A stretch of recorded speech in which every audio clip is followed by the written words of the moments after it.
ఇక అధికార అండతో టీడీపీ నేతలు రెచ్చిపోతున్నారు. అడిగేదెవరులే అంటూ అడ్డగోలుగా దోచేస్తున్నారు. ఇదేంటని అడిగిన వారిపై కేసులు పెట్టి వేధిస్తున్నారు. పశ్చిమ గోదావరి జిల్లాలోని ఓ చిన్న గ్రామం ఇందుకు సజీవ సాక్ష్యం. ఇది పశ్చిమ గోదావరి జిల్లాలోని భీమవరం మండలం పరిధిలోని చినమిరం గ్రామం. ఇదిగో ఇక్కడ కనిపిస్తున్న వ్యక్తే ఈ గ్రామ హిట్లర్. వినటానికి కొంచెం విడ్డూరంగా ఉన్నా ఇతగాడు చేసే పనులు మాత్రం అలానే ఉంటాయట. స్వయంగా చినమిరం గ్రామవాసులే ఈ విషయాన్ని చెబుతున్నారు. లేఅవుట్ గురించి మాట్లాడినా, ఇక్కడ గురించి మాట్లాడినా, ఇంకో సమస్య గురించి మాట్లాడినా, గ్రాంట్ల గురించి మాట్లాడినా, మన ఖర్చుల గురించి మాట్లాడినా మీకు తెలియని విషయం కాదు, మాకు తెలియని విషయం కాదు. మన ఇదే వ్యవస్థలో పనిచేస్తున్నాను. ఇతని పేరు బుద్ధరాజు శ్రీనివాసరాజు, చినమిరం గ్రామ సర్పంచ్ భర్త. అంతేకాదు ఉప సర్పంచ్ కూడా ఈయనే. పేరుకు సర్పంచ్ ఇతని భార్య అయినా వ్యవహారం నడిపించేది మొత్తం ఉప సర్పంచ్ పదవిలో ఉన్న శ్రీనివాసరాజే. ఇప్పటికీ మన భద్ర శ్రీనివాసరాజు గారు నగ్గి 3 సంవత్సరాలు అవుతుంది. ఇప్పుడు దాకా ఆయన వైస్ ప్రెసిడెంట్ అనగా ఒక నెంబర్ ఎన్నుకున్న ఆయన, కానీ ప్రెసిడెంట్ గారు ఇప్పుడు దాకా ఎక్కడున్నారు ఏంటి విషయం కూడా మాకు తెలియట్లేదండి. ఎప్పుడు వెళ్ళినా సరే చిన్న మన పంచాయతీ ఆఫీస్లోకి వెళ్ళినప్పుడు ఆవిడ చెప్పేది ఒకటే మాట, మీకు తెలియదు, ఆయనతో మాట్లాడుకోండి, నాతో మాట్లాడని అంటున్నారు. విషయం ఏదైనా సరే ఇతనే సెటిలర్. ఈయన నిరంకుశత్వాన్ని ఇంటి పేరుగా మార్చుకున్నారని గ్రామస్తులు ఆరోపిస్తున్నారు. అధికార అండతో కబ్జాలు చేస్తున్నారని అంటున్నారు. ఊరి శివార్లలో ఉన్న 5 ఎకరాల దేవుని మన్యంలో కళ్యాణ మండపం కట్టాలంటూ అడ్డగోలుగా ప్రణాళికలు సిద్ధం చేశారు శ్రీనివాసరాజు అండ్కో.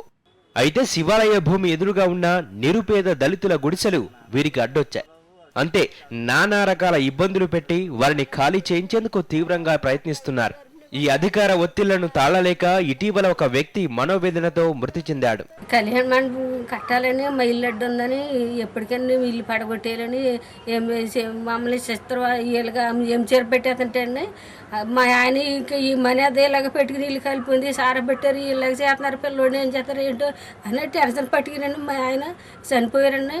అడ్డగోలుగా అన్యాయం జరుగుతున్నా ఏ ఒక్క అధికారి తమను పట్టించుకోవడం లేదని కన్నీటి పర్యంతమవుతోంది బాధిత మహిళ. పోలీసులు కానీ ప్రభుత్వం అసలు ఎవరు కూడా మమ్మల్ని పట్టించుకోవట్లేదండి. అసలు ఇన్నాళ్ళు అయిపోయిందండి, ఇప్పుడు 4 ఏళ్ళు 5 నెలలు తరబడ్డదండి. అసలు ఎవరు కూడా మమ్మల్ని ఆశ్రయించి ఇలాగ అని మమ్మల్ని చూసిన వాళ్ళు లేరండి. మమ్మల్ని స్వయంగా అధికార పార్టీ ఎంపీటీసీలే ఉప సర్పంచ్ నిర్వాకం గురించి చెబుతుండడమే శ్రీనివాసరాజు నిరంకుశ చర్యలకు ఉదాహరణ. తెలుగుదేశం పార్టీ ఎంపీటీసీగా ఉండి చాలా సిగ్గుపడుతున్నారండి. మా తెలుగుదేశం పార్టీ అధికార పార్టీలో ఉండి ఇంతలా తలవంపులు తెస్తున్నందుకు.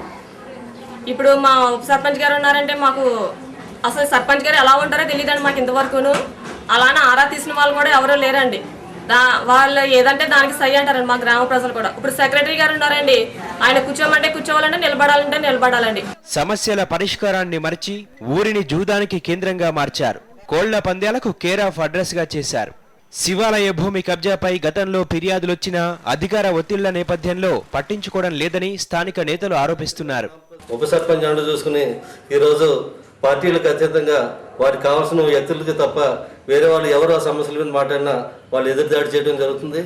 ఈ సమస్యపై నేను గత సంవత్సరంలో ప్రజావాణిలో కూడా ఫిర్యాదు చేయడం జరిగింది. ఆ ప్రజావాణిలో సమస్యలు ఇచ్చినప్పుడు కూడా అధికారులు కూడా దాని మీద పూర్తిగా స్పందించలేదు. ఇప్పటికైనా ఉప సర్పంచ్ శ్రీనివాసరాజు నిరంకుశ పనులపై అధికారులు దృష్టి పెట్టి చర్యలు తీసుకోవాలని గ్రామస్తులు వేడుకుంటున్నారు. లేదంటే తమకు బ్రతికే కష్టమని కన్నీటి పర్యంతమవుతున్నారు. సాక్షి న్యూస్, పశ్చిమ గోదావరి జిల్లా.